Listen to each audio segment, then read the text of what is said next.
Okay, so good morning, everyone. It's a real pleasure to be here with you today. It's a milestone event. A workshop in such a project is always a very important moment. We will share today the results of all the research we were conducting together. Oh, there. Okay, sorry.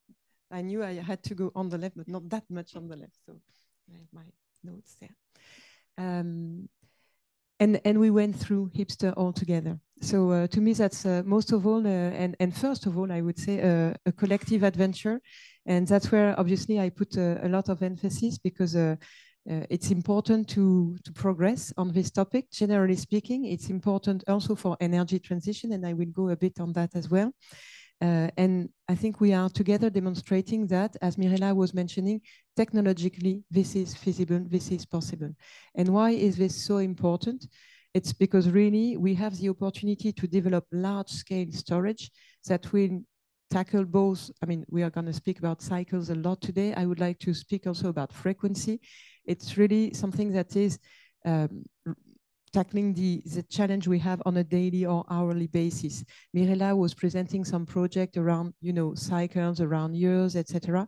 What we are going to do with HyPSTER is 100 cycles across 3 months. So we are really speaking about high frequency. But then again, sorry, I go back to my initial message. Thank you for being there. It's very important, and I think we are going to share a lot. Now I would like to go a bit on the HyPSTER project itself. You know it, obviously, but you may remember that it was important for us to go through salt caverns.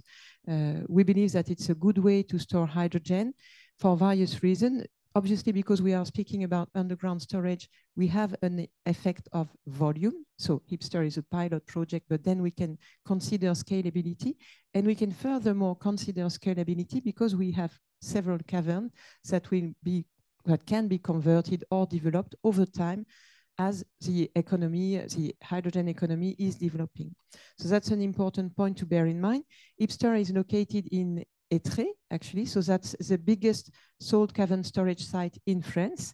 And we benefit from, so we have it's a real underground storage, if I may say so, meaning that, I mean, Grégoire, you will explain a lot about that, Jean-François as well.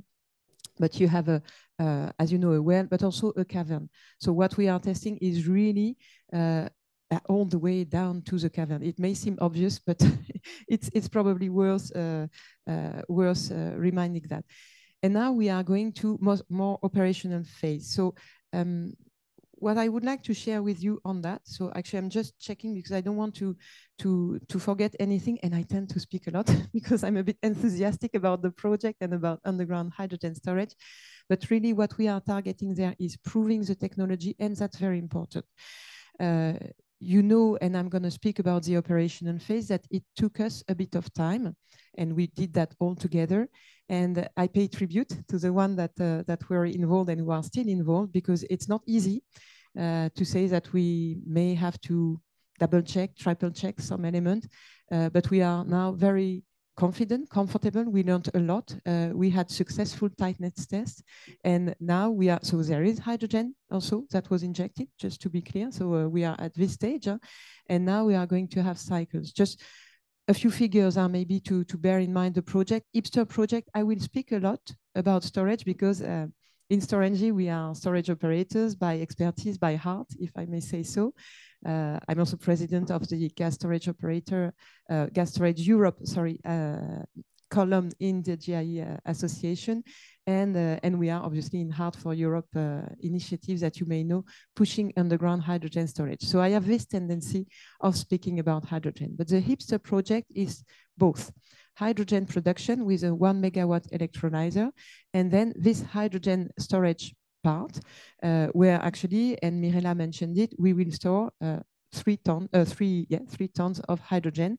And cycling again, I mentioned the figure, and I'm sorry to repeat, but it's so important to bear in mind that we are speaking about, in a way, high frequency storage. We are not, sometimes I meet with people and they are telling me, yes, hydrogen storage will come, but then the economy needs to be more mature, and then it will be seasonal storage. It's the same story as underground gas storage. It is not. It is a different animal. It is a different infrastructure, and it serves as much, I would say, it serves the energy system as a whole, and notably electricity. The project is, as you may have in mind, 15.5 million euro, and we got funding from what is now the Clean Hydrogen Partnership. So we had Mirela for 5 million euros. So quite an important project, still a pilot project, and again, replicable across sites in salt cavern. What is important when I was mentioning the technology, I mentioned the tightness test. I would like also to mention the high performance equipment that we are using, and notably the annulus valve. It's very specific to Storengy's approach to underground storage, but it's an important element to really work on the cavern and to make sure that we have, but there again, in a way, tightness, robustness of the whole infrastructure. So really, I wanted to mention that, and I think I almost said everything, but I still want to speak to you about HyPSTER and about what it means for the future, what we are working on, and that's why I was also mentioning Hard for Europe Alliance. With Hard for Europe Alliance, with some partners such as Artelis and Frontier Economics, we went through the need for underground hydrogen storage, taking as an assumption that we would go for Repower EU, and so with more and more renewable power. What I want you to get there, I will give you a few figures, but the point is really that we need underground hydrogen storage, and we need it now because it takes time to develop. So now we prove, and I think we proved, I could even say it this way, the technology. We need to go further. Why? Because curtailment of renewable power is already a reality. So the figure I generally share is about Germany for 2023, but it's just to be eloquent in this respect, it's 19 terawatt hours of renewable power which were curtailed. So actually the reality is there.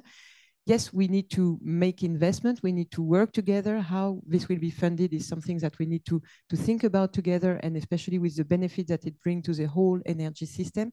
But at the end of the day, congestion costs for the networks are there. The curtailment for renewable power is already there.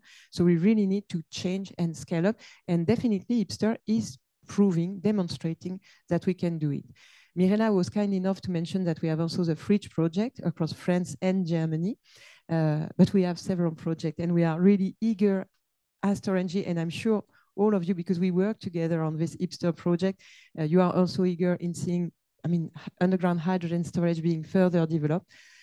I would be more than happy to discuss with you about all that, but I would like also to hear about all the experts. There was so much work that needs to be shared today. That's exactly the point. Remember that we started in 2022, October 2024, first molecule of hydrogen was injected, and now we have successful tightness tests. We are going to share all that with you. We have plenty of elements of what is the quality of the hydrogen that we have in the cavern. So, well, I suggest that now we all share on that. And again, welcome and thank you to you. Thank you very much.